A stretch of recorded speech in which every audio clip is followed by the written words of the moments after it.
miarabantsika rehetra dia miara-bany miara-kotondra velona naiky ny fanasana. Afaka mampafantatra mombamombanao ve ianao? Miarabantsika rehetrarehetra dia miara-bany Gaël. Zaho moa miaro fiantsonana mpitondran-teny sy mpandrindra ny mouvement Gen Z Madagascar. Amin'ny ankapobeny izay angambany aloha no zavatra ataoko au nivon'ny hetsika fa amin'izao fotoana ihany koa moa zany ny mandeha aingana be ny toetr'ara dia tsy maintsy miezaka mametraka rafitra manoloana ny zava-misy moa zany ny hetsika dia anisan'ny miandraikitra ny dinidinika moa fiantsoana anazy dinidinika sy ny paikady eo amin'ny lafiny ara-ekônômika koa ny tenako ao anatin'ny mouvement moa zany ny lafiny ara-ekônômia eo anivon'ny firenena satria angamba anisan'ny zava-dehibe eo anivon'ny firenena ny ekônômia ihany koa mba tsy mandeha ila amin'izay ny politika sy ny sosialy eto amin'ny firenena. Mankasitraka anao nanaiky ny fanasana mandeha aingana be tokoa ny raharaha nisy nanomboka tamin'ny 25 septembre 2025 karazana hetsika nandeha nisy ihany koa ny fiovana teo amin'ny rafitra fiovana teo amin'ny fitondram-panjakana teto Madagasikara.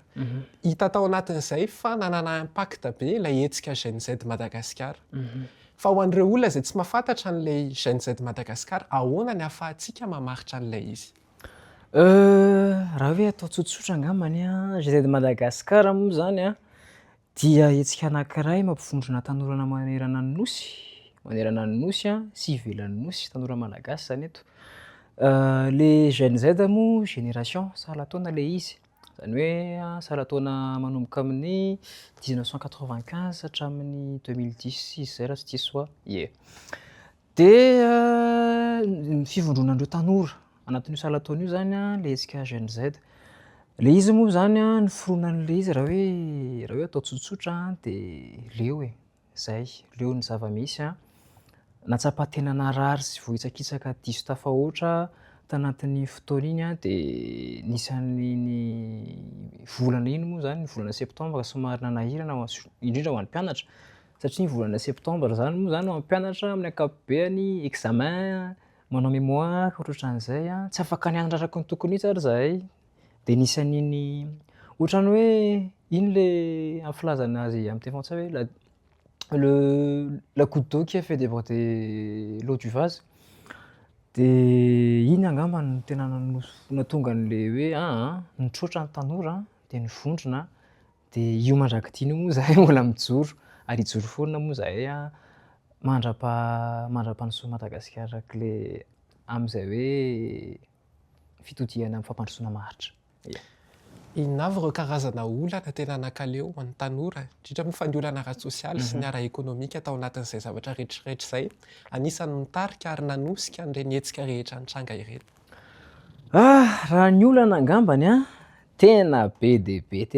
be satria amin'izao fotoana moa zany amin'ny hoe efa anatin'le sehatra mihitsy hoe mitady vahaolana amin'izao dia hita tanteraka sy voamaika mazava kokoa le fototry ny olana rehetra tamin'izany fa nahatonga ny hetsika tena hoe mijoro ohatran'iny angambany eo moa zany hoe jiro sy rano iny no tena fototra tsy afaka miaina-pilaminana mihitsy rehefa tsisy jiro tsisy rano, l'eau c'est la vie comme on dit. Ankoatran'izay eo ihany koa ny raha-fampianarana izay tsapa fa tsy mifanaraka amin'ny zava-misy sy ny toetrandro intsony le izy ary natsapa mihitsy ary zahay tanora tanatin'le izy hoe somary vohitsakitsaka mihitsy ary ny zon'ny mpianatra tanatin'izay fotoana ela be izay tsy nisy ny eno tsy nisy ny raharaha dia ankoatran'izay koa moa raha hoe hiditra amin'ny lafiny ekônômia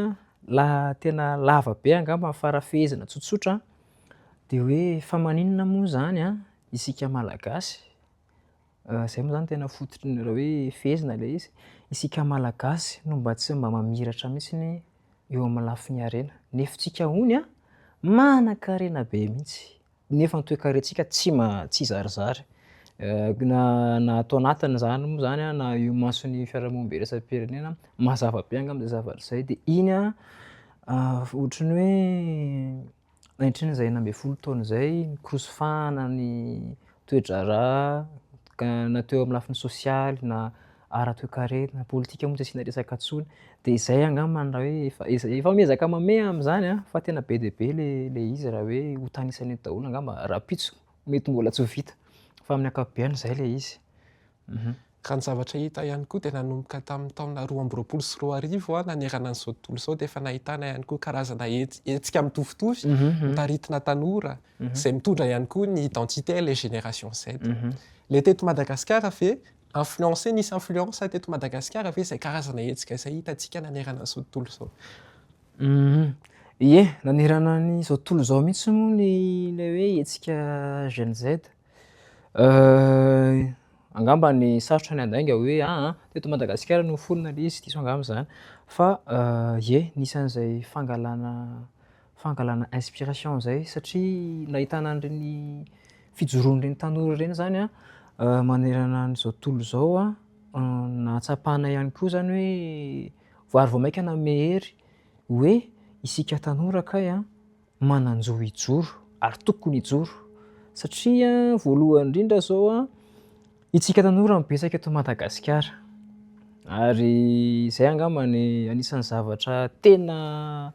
tokony ho raisintsika tsy hamavantsika mihitsy satria raha betsaka izany ny tanora zany arabe tsy andreo fa ny ohatran'ny manahirana ihany, fa ndro manakarak'izay ihany koa ny tanora no avin'ny firenena. De ny hetsika iny zany nahitana n'iny hetsika iny ohatran'ny hoe nahatonga anay tonga saina hoe afaka mijoro tsika ary nahita mihitsy ary zahay hoe mifanojo amin'le endri-javatra tiana aseho ilay mouvement, de tonga moa zahay hoe bon teraka ny mouvement Gen Z Madagasikara. Misy fanontaniana anankiray ihany koa tiako apetraka mahakasika an'ilay